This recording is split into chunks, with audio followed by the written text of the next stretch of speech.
Smriti Irani, who is the former Union Minister for Minority Affairs and the BJP leader, joining me on the telecast right now. Thank you, Smriti Irani, for joining us. And my first question to you, do you think this act is not just a major land reform, but also one for inclusivity within the Muslim community? You had earlier also spoken as the Union Minister, flagging the resolution on Ahmadiyyas. I think that to look at the Waqf board only from the perspective of property would be a bit myopic.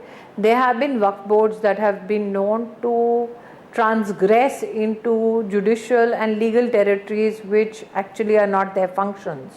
I can give you the example of Telangana Waqf board, which is doing divorces and marriages and khulas. There have been complaints by women that to avoid the triple talaq ban, many men have gotten their marriages annulled, and women have been running from pillar to post to get justice. There have been, of course, as you've said, the issue of the Andhra Pradesh Waqf board, which converted a fatwa into a board resolution, thereby declaring that Ahmadiyyas are non-Muslims. Now, that is not the function of the board to declare whether somebody is a Muslim or a non-Muslim.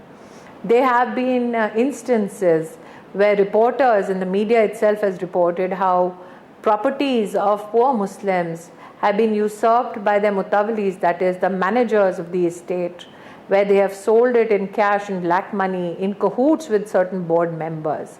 Now, what the government today has proposed is to ensure that there is more efficacy with regards to the functionality of the board, that there is more transparency as to how the board serves the cause of the Muslim community.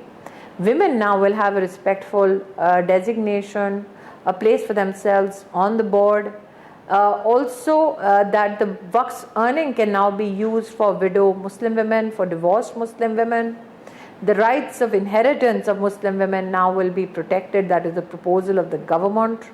Muslims who did not have the legal recourse of approaching, or anybody for that matter, to appeal against the decision of a tribunal or a Waqf board, now have, under the new bill that is being proposed, the right to approach the High Court if they so desire.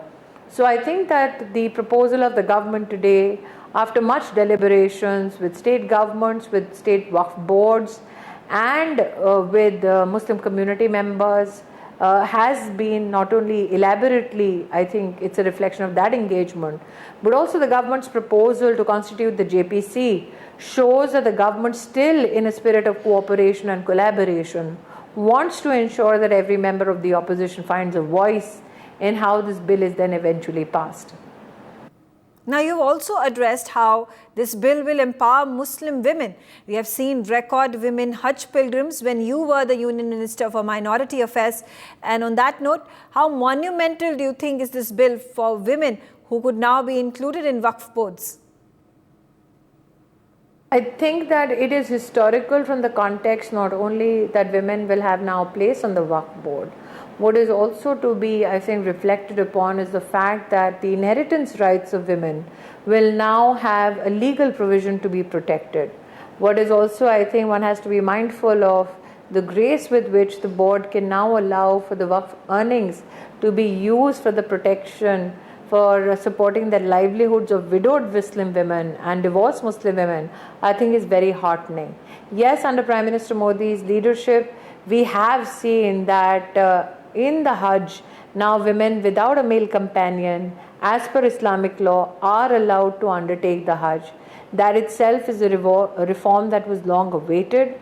The fact that in consonance of the Islamic faith and in consonance with the Constitution, these amendments today have been proposed by the government is a matter of great joy.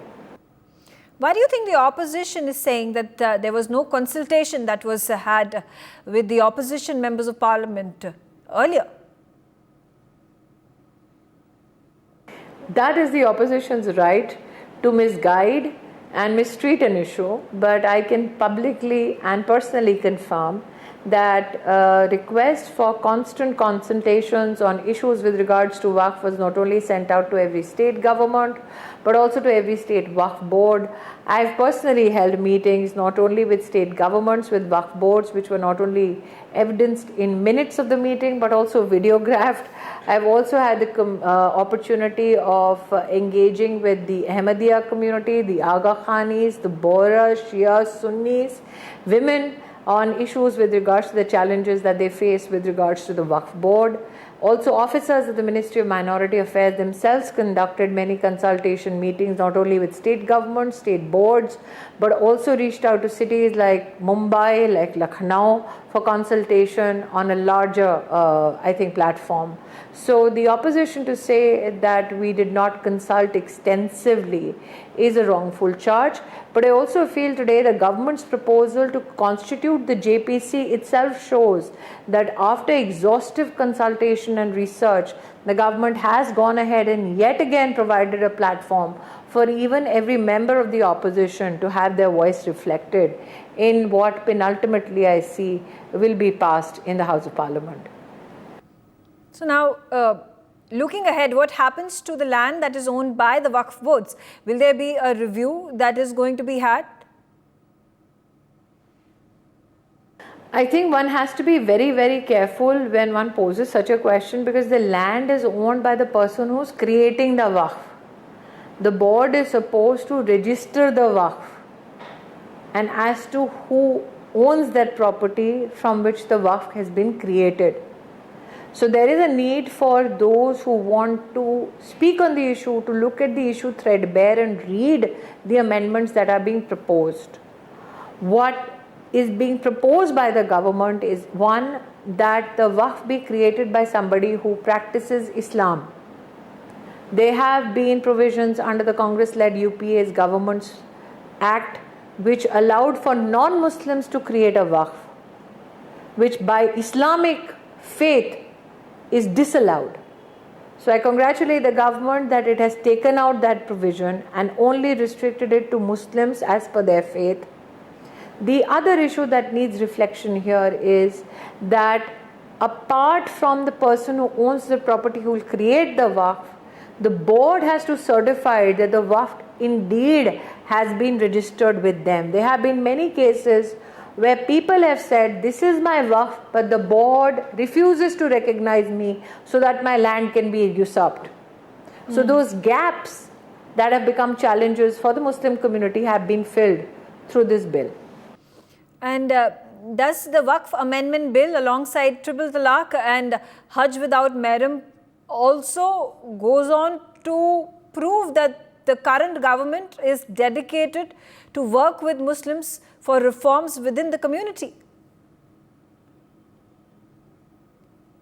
I think what this has proved is that the government has a ear to the ground, has had extensive deliberations, engagements with the Muslim community on the whole, that the government has taken out those who claim to be intermediaries of the faith and connected directly with the Muslim population across the country.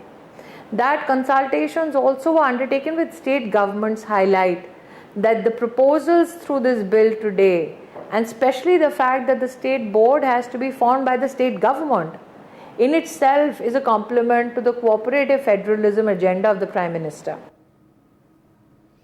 Now, the government has also taken several other steps to empower Muslim community, such as Garib Nawaz Employment Training Program, the Naya Savera scheme for skilling, and nonetheless, it is the opposition that continues to attack the government in the parliament. Do you think that is justified?